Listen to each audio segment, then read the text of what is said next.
tua graça, tua unção sobre a vida dele, Senhor, que ele venha nos falar, Senhor, do teu amor, Pai. Senhor, tudo aquilo, Senhor, que o Senhor, quiser falar para nós nesta noite, Senhor, usa o teu filho, Senhor. Em nome de Jesus, Senhor, estamos aqui, Senhor, para ouvir, Senhor, o que tu queres, Senhor.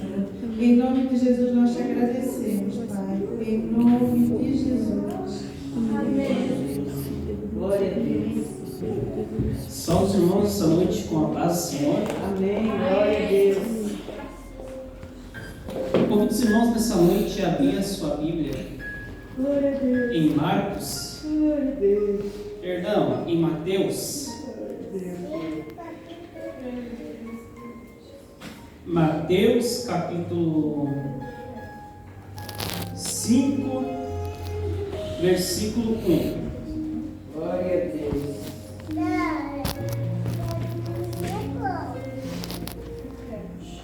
Mateus capítulo 5, versículo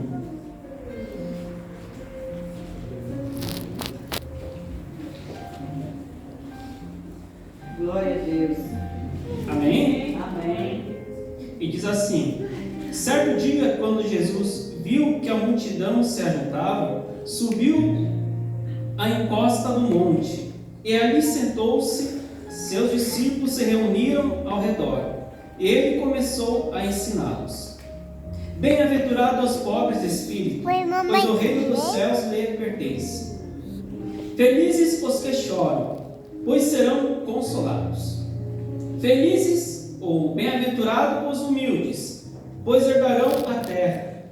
Bem-aventurado o que tem fome e sede de justiça, pois serão saciados. Bem-aventurado os misericordiosos, pois serão tratados com misericórdias.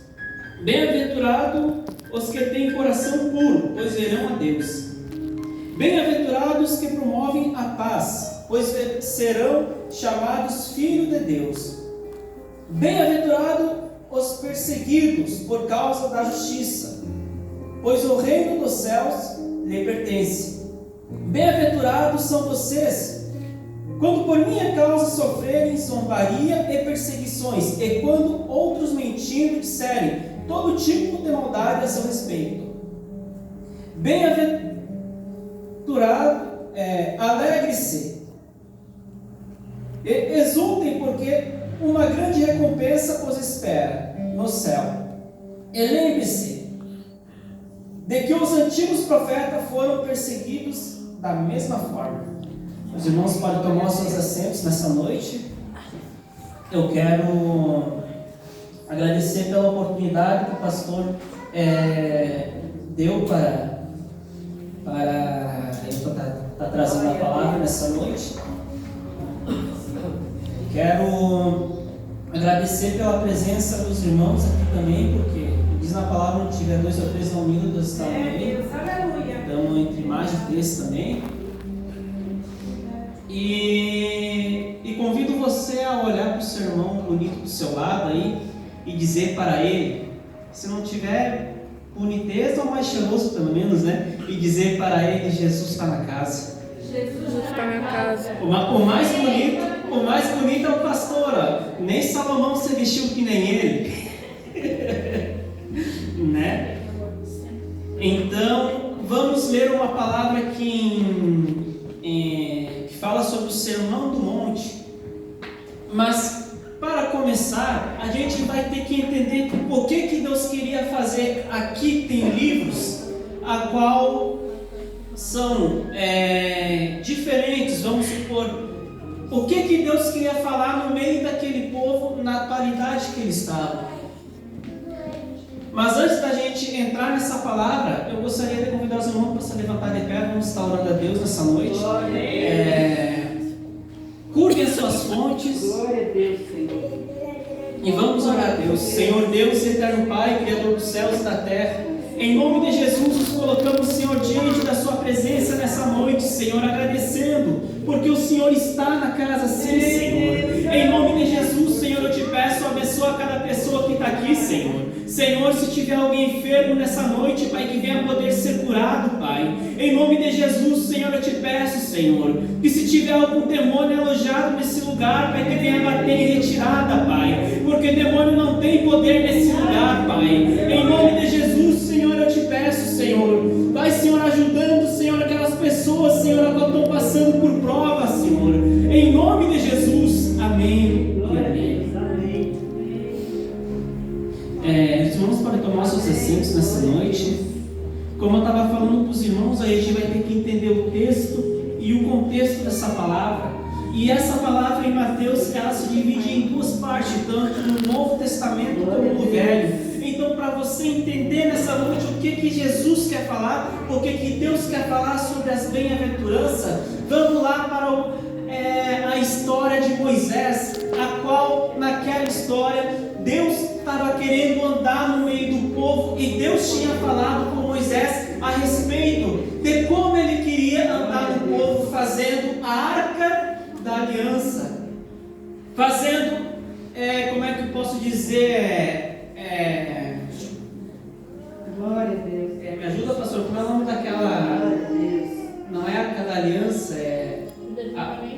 a arca a qual Deus habitava, que fala em Moisés, que Deus queria, Templo? Não, que fala sobre, acho que a arca da aliança é o tabernáculo, a arca da aliança ficava ali dentro do tabernáculo, a qual Deus usava aquele meio para falar com o povo. Como a gente já tinha lido a história de Moisés, Deus estava ali para se comunicar com o povo, mas só que não era só isso. Aquele tabernáculo servia também para dizer que Deus estava ali, mas que viria alguém depois dele, entende? Então eu fiz uma pergunta para minha enteada e fiz uma pergunta para minha esposa, e essa pergunta eu quero fazer para você nessa noite. Vamos supor que você tem a sua Bíblia, vamos supor que essa sua Bíblia seja de ouro, todo de ouro, e tivesse pedras preciosas nela. O que você faria? Ou melhor, vamos supor que você tivesse algo valioso, seja uma aliança, seja qualquer coisa, algo de ouro, e tivesse pedra preciosa, o que você faria? Eu perguntei para minha enteada, o que ela faria? E ela falou, eu venderia para ganhar dinheiro. Depois ela repensou de novo, mas a primeira palavra é que vale. Daí eu perguntei para minha esposa, o que ela faria se ela tivesse algo de valor? Ela falava, eu cuidaria. Tá, e agora eu pergunto para você nessa noite, o que você faria se você tivesse algo de valor?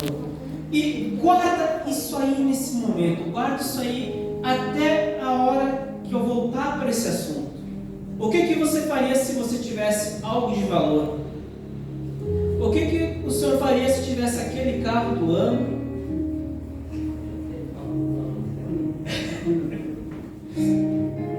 Bom, tem gente que venderia algo de valor para ganhar dinheiro.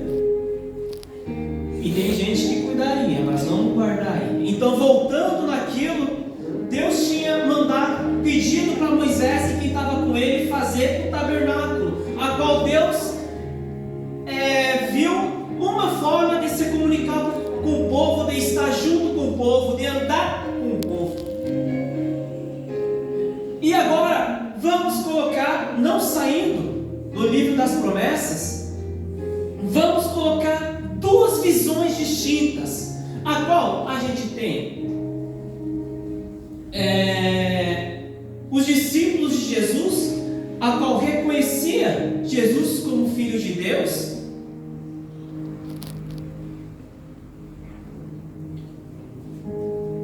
e deixa eu ver aqui o nome certo, convido os irmãos para abrir a palavra em Lucas, capítulo 3, versículo 7. Glória a Deus.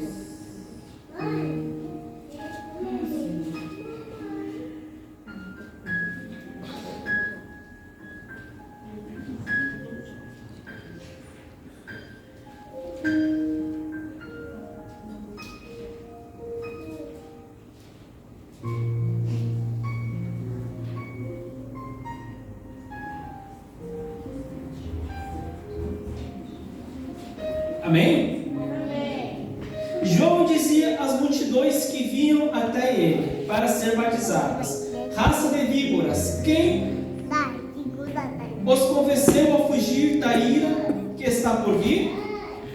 Provem que suas ações que vocês se arrependeram. Não digam uns aos outros: estamos salvos, pois somos filhos de Abraão. Isso não significa nada, pois eu lhe digo que até dessas pedras Deus pode fazer fugir filhos de Abraão. Surgir. Para quem que João Batista falou que raça de víboras?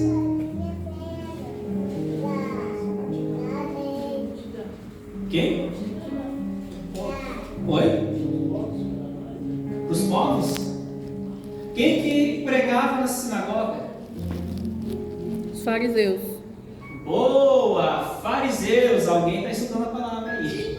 Então, a gente tem duas visões distintas. Os discípulos de Jesus, a qual reconheciam Jesus como Filho de Deus, e os fariseus, a qual esperavam um Messias, esperavam alguém para um Filho de Deus. Duas visões distintas. Quais as visões distintas aí? Os fariseus viram Jesus, mas não reconheceram Jesus como Filho de Deus. Então, agora a gente vai colocar duas questões aqui, ó, religiosa e política. Qual é a questão política?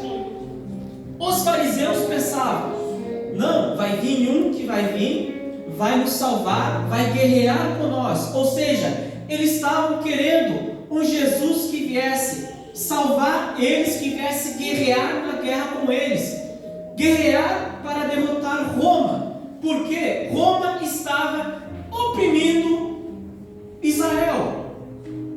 Então eles esperavam que viesse um Jesus no cavalo branco, um Jesus de armadura,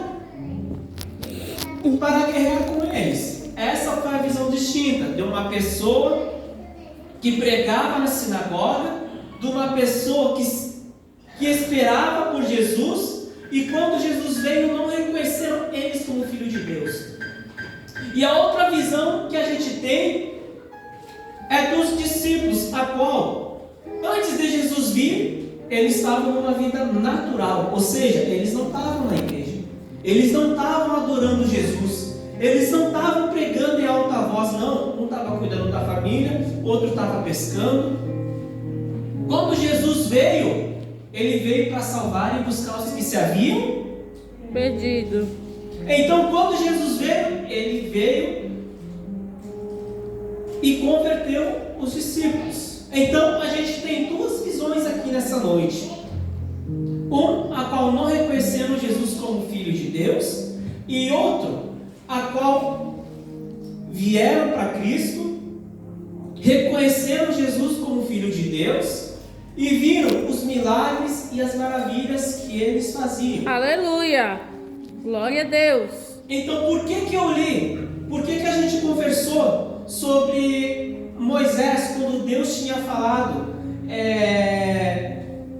que para ele fazer uma arca da aliança? Por quê? Porque depois que Deus habitou no meio deles, depois que Deus libertou o povo do Egito, depois que Deus fez os prodígios, milagres e maravilhas, depois de tudo isso que aconteceu, Deus ficou 400 anos em silêncio. Ou seja, ficou 400 anos sem usar o profeta, ficou 400 anos sem falar com o povo, e logo após veio Jesus. Ou seja, quando Jesus veio, ele veio para dizer: vocês estão 400 anos sem ouvir a voz de Deus, mas agora eu sou a boca de Deus, eu sou aquele que vim, eu sou a voz que veio falar com vocês, depois de 400 anos. Em outras palavras, Jesus queria dizer isso. Então, em Mateus capítulo 5, versículo 1, quando fala sobre as bem-aventuranças, antes disso, a palavra diz que Jesus estava curando, libertando, transformando vidas, curando enfermos, libertando endemoniados. E logo após, quando ele veio, ele subiu ao monte, mas só que para tudo há um porquê. Até o nome da pessoa nesse tempo tinha um significado. Israel, Jeremias e outros nomes, tudo, Moisés, tinha todo o significado. Então, por que Jesus escolheu justo o monte para falar com o povo? Por que nessa palavra disse que Jesus subiu ao monte e se assentou para conversar com o povo? Será que Jesus estava cansado de caminhar, de curar, de libertar e se sentou para descansar? Será que foi isso? Será que Jesus subiu no monte porque era um lugar mais alto para falar com o povo? Não. Ele subiu ao monte para lembrar, Moisés falou com Deus aqui, eu estou subindo no monte para vocês reconhecer que eu sou o segundo Moisés. Traduzindo em outras palavras, para vocês verem que como Moisés trouxe a lei, eu também vim trazer a lei, vim para cumprir a lei. Em outras palavras, Jesus queria falar isso. Aleluia! E por que ele se sentou? Porque naquele tempo, me fugiu a palavra agora, os fariseus quando falavam em alta voz, oravam em alta voz, ou pregavam, eles pregavam de pé. Por que isso? Porque naquele tempo, quando a pessoa pregava de pé, era um jeito de...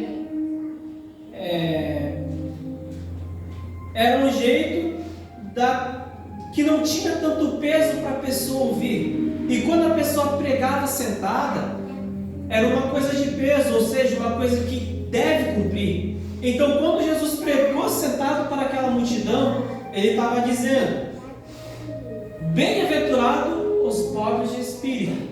Jesus não estava falando sobre a pessoa ser pobre, sobre a pessoa não ter nada. Não. Jesus estava falando bem-aventurado os humildes de espírito. Ou seja, o que ele estava dizendo sentado ali era: o que eu estou falando é lei, o que eu estou falando é Deus, o que eu estou falando é para ser cumprido. Por isso que tinha aquele negócio de falar de pé ou falar sentado.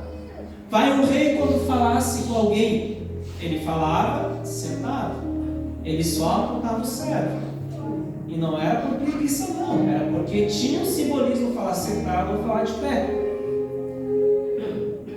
Então, quando Jesus veio, Mateus capítulo 5, ele falou: bem-aventurados os pobres de espírito, pois o reino dos céus lhe pertence. Agora vem uma questão aí, Tem alguma Bíblia com uma tradução diferente aí?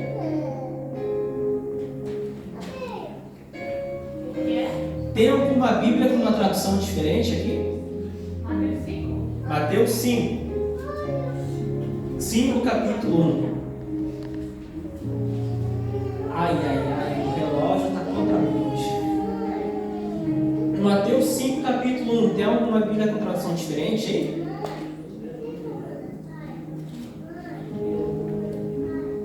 Vai no versículo 3 já. O que diz? Bem-aventurados os pobres de espírito, porque eles é o reino dos céus. Tem alguma tradução diferente aí? Oi? É igual? É igual. Se você for, a minha tem tradução diferente, mas como eu já conhecia essa palavra, eu falei na linguagem de vocês. Se você procurar no Google, o Google vai dizer o significado de bem-aventurado, ou seja, felizes. Na minha tradução da palavra, felizes os pobres de espírito, pois o reino dos céus lhe pertence. Felizes os que choram, pois serão consolados. Felizes os humildes, pois herdarão a terra. E assim vai diante. Tudo com felizes. Uma coisa interessante, Felizes são vocês quando por minha causa sofrerem zombaria, perseguições, e quando outros mentindo disserem todo tipo de maldade a seu respeito. Alegre-se, depois é felizes. Alegre-se, exultem, porque uma grande recompensa os espera no céu. Então, essa palavra aqui, bem interessante, porque diz felizes. Felizes são os humildes. Felizes são os humildes de espírito, pois o reino dos céus lhe pertence. Felizes. Feliz você que recebe perseguição. Feliz você que por amor ao Evangelho sofre, pois os profetas de Deus foram perseguidos. Felizes vocês que choram, porque serão consolados. Ou seja, como eu falei um pouco do Novo Testamento e um pouco do Velho, quando Jesus estava falando, subiu ao monte, sentou-se, conversou com o pessoal, lá no monte, quando Jesus estava pregando isso, ele estava falando com os discípulos, que os discípulos sentaram ao redor dele, e Jesus estava fazendo um convite a mudarem de pensamento, a mudarem o jeito de agir. Como eu te falei, quem estava pregando na sinagoga, falando em alta voz, estava esperando um Jesus de armadura. Então agora imagina vocês, eles vendo lá Jesus pregar e pensando assim: não, a gente está esperando há 400 anos um Jesus. Logo esse Jesus aparece pregando amor, sendo que a gente quer que venha para batalhar com nós, sendo que a gente quer que venha para guerrear e salvar o nosso povo romano. 400 anos Deus sem falar com nós, e vem esse Jesus dizendo que a guerra dele não é para ajudar nós, mas sim para trabalhar no nosso interior. Pense você, o pensamento deles como é que era. Então lá, quando Jesus falava, tinha pessoas a qual se maravilhavam com Jesus, porque realmente quando Jesus estava falando, pessoas sentiam Deus na vida dele, assim como os discípulos. Como também tinha pessoas a qual se decepcionaram ao ouvir Jesus falando aquelas coisas, porque estavam esperando um Messias diferente. E aí que vem, logo meditando nessa palavra, Jesus me levou a uma outra dimensão, a qual eu via um barco de ouro, e nesse barco de ouro tinha pedras preciosas, e eu me via limpando ele, e eu perguntava para Jesus: Senhor, por que o Senhor está me mostrando isso? Logo me veio uma voz na cabeça dizendo: Arca da Aliança. E eu perguntei para Jesus: mas Senhor, por que o Senhor está me mostrando isso? O que tem a ver com essa palavra? Ele falava: para ser feliz, tem que cuidar, preservar a Arca da Aliança. O que simboliza a Arca da Aliança? Representa a presença do Espírito Santo. Aleluia. Você está cuidando da presença do Espírito Santo nessa noite? Você está zelando pela presença do Espírito Santo nessa noite?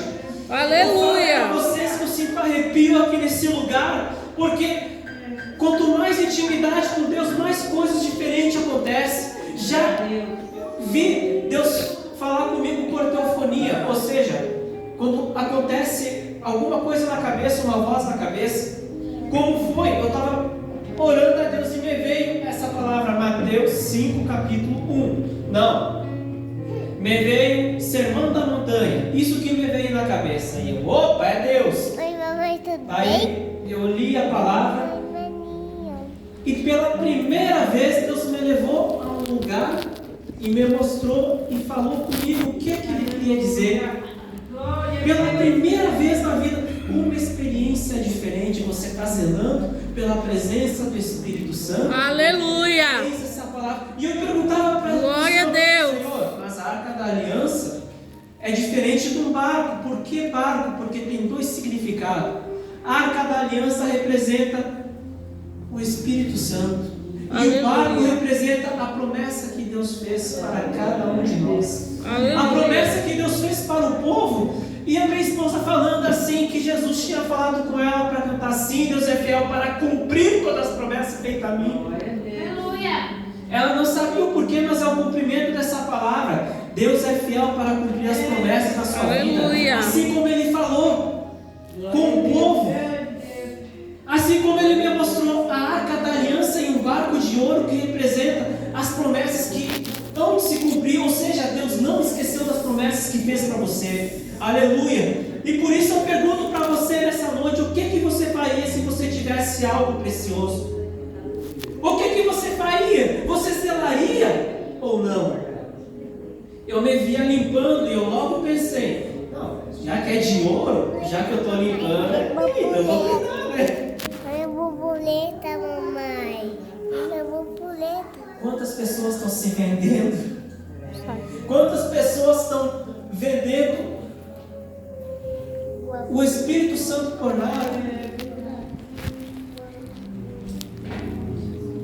Então, zele pela presença. Aleluia. E logo Jesus continuava falando: felizes os que choram, pois serão consolados. Felizes os humildes, pois herdarão a terra. Felizes os que têm fome e sede de justiça, pois serão saciados. Felizes os misericordiosos, pois serão tratados com a misericórdia. E aí entra a colheita também. Quem já ouviu falar da colheita? Aqui está na Bíblia: tudo que plantar colherá. Se o pastor estiver precisando de R$1.000, se estiver passando necessidade e me pedir, eu tiver, eu vou dar para ele. Mas se um dia ele vê que eu estou passando necessidade, estou precisando, ele vai pensar: quando eu precisei, ele me ajudou, então vou ajudar ele também. Então entra já é a colheita. Felizes os misericordiosos, pois serão tratados com misericórdia também. E logo Jesus vai falando, isso é um dos cumprimentos das promessas. E quando Jesus vai falando logo no monte, ele já cita isso, de que vocês são o sal da terra, mas se o sal perder o sabor, para que servirá? Como eu estava falando nessa noite, Jesus estava fazendo um convite aos discípulos. O que significa a palavra discípulo? Significa aprendiz. O que significa a palavra discipulador? Significa todo aquele que ensina, ou seja, o professor. Em outras palavras, Jesus estava falando assim, mas primeiro eu vou terminar aqui para vocês entenderem. Vocês são o sal da terra, mas se o sal da terra perder o sabor, para que servirá? É possível torná-lo salgado outra vez? Será jogado fora e pisado pelos que passam, pois já não serve para nada. Ou seja, para você colocar o sal numa comida, você tem que usar. E como é que você sabe a quantia do sal certo? Porque você tem que provar. Em outras palavras, Jesus estava falando para os seus discípulos assim, eu estou ensinando vocês, mas vocês vão ter que ensinar também. Vocês vão ter que mudar o pensamento, a forma de agir, a forma de ser, porque como vocês são sal da terra, vocês vão ser vistos pelo povo. Vocês vão ser as minhas testemunhas. E se vocês não serem as testemunhas, de que adianta você falar de mim, sendo que não vão acreditar em ti? Em outras palavras, o que Jesus queria falar era isso. Se você preserva o Espírito Santo de Deus na sua vida, se você preserva a presença de Deus na sua vida, as pessoas vão prestar atenção em ti. Glória a Deus. A pessoa não preservando, as pessoas já prestam atenção. Imagina preservando. A pessoa fazendo coisa errada, já prestam atenção. Imagina fazendo a coisa certa. Aleluia. Você se lembra que eu tinha falado que Jesus veio e escolheu um monte para subir já para lembrar Moisés? Quando Deus falou com Moisés no monte, logo no capítulo, no versículo 17, Jesus fala assim, não pense que eu vim abolir a lei de Moisés ou os escritos dos profetas, vim cumpri-lo. Eu lhe digo a verdade, enquanto o céu e a terra existirem, nem a menor letra ou o menor traço da lei desaparecerá, até que todas as coisas se cumpram. Logo abaixo fala, Moisés falou, não matar.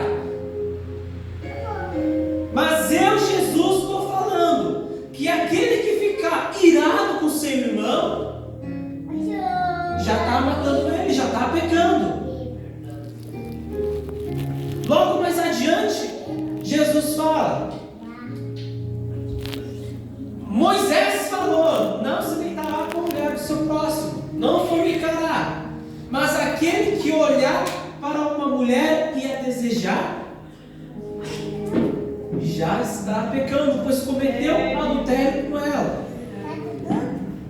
Jesus não só veio falar a lei de Moisés,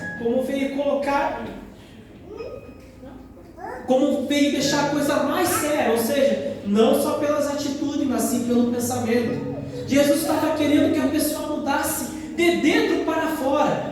Como eu te falei logo de começo, Jesus estava fazendo um convite para os seus discípulos a mudar de mente e de atitude. Já ouviram falar daquele hino? De dentro para fora. Desde esse tempo, Jesus está. Venha para a luz. Você aí, que limpa a casa todos os dias e fala comigo 2 vezes por semana, lá quando sinto vontade, venha para a luz. O que você está fazendo com o Espírito Santo nessa noite? Mas eu creio que aqui tem pessoas que zelam pelo Espírito Aleluia. Santo. Aqui eu tenho certeza que tem pessoas que vão morar lá na glória junto comigo. Uma coisa interessante, Jesus deixou bem claro: a salvação é de graça, mas não é barata. Tem que zelar, tem que preservar, tem que cuidar. Aleluia. Santo do santo. Glória a Deus. Então eu digo para você nessa noite: está sem vontade? Não está orando como devia orar? Não está zelando como devia zelar? Reaja! Vire para o seu irmão e diga assim: reaja. Reage. Reaja. Reage. Reaja. O Espírito Santo diz nessa noite: reaja, preserve, cuide. Aleluia, Santo Santo. Aleluia, Jesus. Glória a Deus. Ia limpando aquele barco de ouro com joias preciosas e pensando: estou cuidando porque é meu. Limpando. Quantas vezes a gente tem que limpar a nós mesmos? Quantas vezes a gente tem que olhar para nós mesmos? Logo na lei de Moisés fala assim: antes de tirar a trave do olho do seu irmão, cuide para que não tenha uma trava no seu olho também. Cuide de si mesmo. Glória a Deus. Glória a Deus. Então Aleluia. essa palavra que Deus tem falado fortemente com nós, a presença de Deus é tudo nas nossas vidas. Sem a presença do Espírito Santo a gente não entra no céu. Sem a presença do Espírito Santo a salvação não é barata. A salvação não é de qualquer jeito. Para entrar no céu tem que preservar.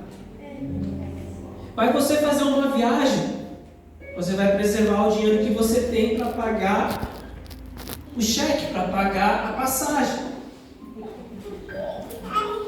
Essa passagem que vai te levar para o céu é a presença do Espírito Santo. Aleluia. Então nessa noite, terminando essas palavras, eu venho dizer com o cumprimento dessa palavra, Deus quer que a gente preserve.